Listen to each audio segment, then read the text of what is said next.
తెలంగాణలో కొత్త మంత్రులకు శాఖల కేటాయింపుపై హస్తినలో కసరత్తు జరుగుతోంది. ఢిల్లీ పర్యటనలో ఉన్న తెలంగాణ సీఎం రేవంత్ రెడ్డి ఏఐసీసీ పెద్దలను కలుస్తున్నారు. కాసేపట్లో ఏఐసీసీ అధ్యక్షుడు మల్లికార్జున ఖర్గేతో రేవంత్ భేటీ కానున్నారు. తెలంగాణ మంత్రుల శాఖల్లో భారీ మార్పులకు అవకాశం ఉన్నట్లు తెలుస్తోంది.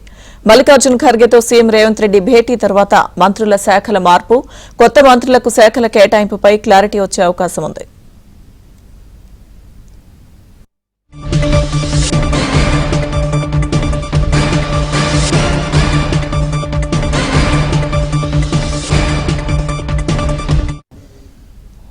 శాఖల కేటాయింపుకు సంబంధించి ఢిల్లీలో తీవ్ర కసరత్తు జరుగుతోంది. ఇదే అంశానికి సంబంధించిన పూర్తి అప్డేట్స్ ఢిల్లీ నుంచి మా ప్రతినిధి సతీష్ అందిస్తారు. సతీష్.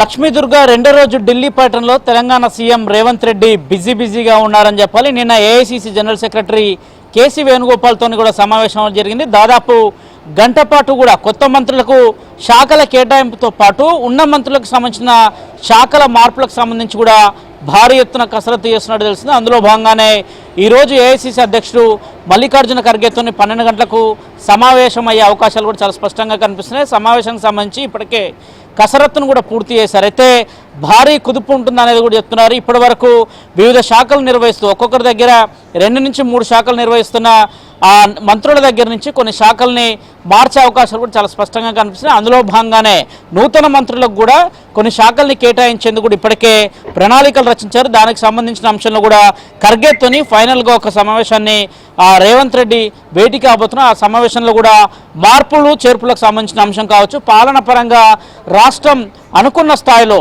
అభివృద్ధి కార్యక్రమాలు ముందు తీసుకెళ్తున్నప్పుడు కూడా ప్రచారంలో కావచ్చు, అదేవిధంగా వ్యక్తిగతంగా శాఖల వారీగా వారు చెప్పుకునే అంశాలపైన కావచ్చు, ఎక్కడ కూడా కొంత సమన్వయ లోపం ఉందన్న అంశాన్ని కూడా అధిష్టానం దృష్టికి తీసుకొచ్చే అవకాశాలు చాలా స్పష్టంగా కనిపిస్తున్నాయి. కొత్త మంత్రుల శాఖల కేటాయింపుతో పాటు మొక్కీలకు సంబంధించి కాంగ్రెస్ అధిష్టాన నేతలకు కూడా రేవంత్ వివరించబోతున్నారు. ఇక మరోవైపు ఖర్గేతో రేవంత్కు సంబంధించి ప్రధానంగా మంత్రులకు సంబంధించిన శాఖలకు సంబంధించిన ఫైనల్కి సంబంధించిన తుది కసరత్తు జరిగిన అనంతరమే శాఖల మార్పులు కావచ్చు, కొత్త మంత్రులకు శాఖల కేటాయింపు కావచ్చు, ఈ అంశాలపైన కూడా చర్చ జరిగే అవకాశాలు చాలా స్పష్టంగా ఉన్నాయి. దానికి సంబంధించిన ఒక తాజా అంశాలు కూడా బయటికి రాబోతున్నాయి. ఇక మంత్రి పదవులే కాదు, శాఖలకు సంబంధించిన అంశంలో కూడా సామాజిక న్యాయంతో పాటు న్యాయానికి సంబంధించి సామాజికంగా ఇప్పటి వరకు కూడా నిన్న రిలీజ్ చేసిన పీసీసీ వర్గం లిస్ట్ ఏ విధంగా అయితే బీసీలకు, ఎస్సీలకు, మైనార్టీలకు ఏ విధంగా రేషియో ప్రకారం ఇచ్చారో తాజాగా మంత్రులకు సంబంధించిన శాఖలలో కూడా భారీ మార్పులు చేస్తున్నాయి. కొత్త మంత్రులకు శాఖలు కేటాయిస్తున్నాయి. వారిలో కూడా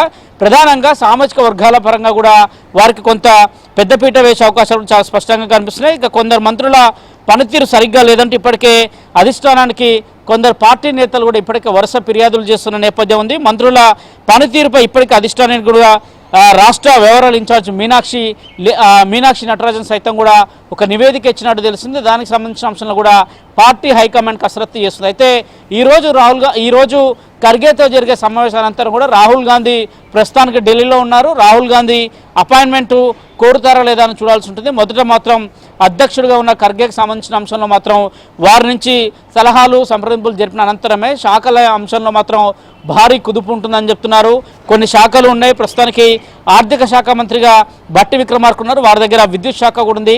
కొత్తగా వచ్చిన మంత్రులు కూడా విద్యుత్ శాఖ ఇస్తే బాగుంటుంది, కొందరు విద్యాశాఖ ఇస్తే బాగుంటుందని కూడా కొంత బహిరంగ కూడా అధిష్టానానికి కావచ్చు, ముఖ్యమంత్రికి కూడా చెప్పినట్టు కూడా తెలుస్తుంది. వాటికి సంబంధించిన అంశాలు కూడా కొంత క్లారిటీ రావాల్సి ఉంటుంది. మరోవైపు కీలక శాఖ బాధ్యతలు కొందరు మంత్రుల దగ్గర ఉండడం, వారు పని ఒత్తిడితోనే మిగతా శాఖలపైన దృష్టి పెట్టలేకపోతున్నారనేది కూడా కొంత వాదనలు వినిపిస్తున్న నేపథ్యం. వాటికి సంబంధించిన అంశాలను కూడా ఒక క్లారిటీ వచ్చే అవకాశం ఉంది. ఇక కార్పొరేషన్కి సంబంధించిన అంశాలు ఇప్పటికే కార్పొరేషన్ అన్నీ కూడా పెండింగ్ ఉన్నాయి. దాదాపు 13 శాఖలకు సంబంధించిన కార్పొరేషన్లకు సంబంధించి కూడా వారిని ప్రకటించాల్సి ఉంటుంది. పార్టీ ఎవరిని ఎంపిక చేస్తుంది అనేది చూడాల్సి ఉంటుంది. మరోవైపు పీసీసీ కార్యవర్గానికి సంబంధించిన అంశంలో ఇప్పటికే అటు పొలిటికల్ అఫైర్స్ కమిటీతో పాటు తాజాగా ఉపాధ్యక్షులకు సంబంధించిన కమిటీలు రిలీజ్ చేశారు. కానీ ఇప్పటివరకు జిల్లాలకు సంబంధించిన ప్రెసిడెంట్లు కావచ్చు, వర్కింగ్ ప్రెసిడెంట్లకు సంబంధించిన అంశంలో పార్టీ ఇంకా క్లారిటీ ఇవ్వలేదు. వాటికి సంబంధించిన అంశంలో కూడా ముఖ్యమంత్రి యొక్క సలహాలు సూచనలు కూడా అధిష్టానం తీసుకునే అవకాశాలు చాలా స్పష్టంగా కనిపిస్తున్నాయి.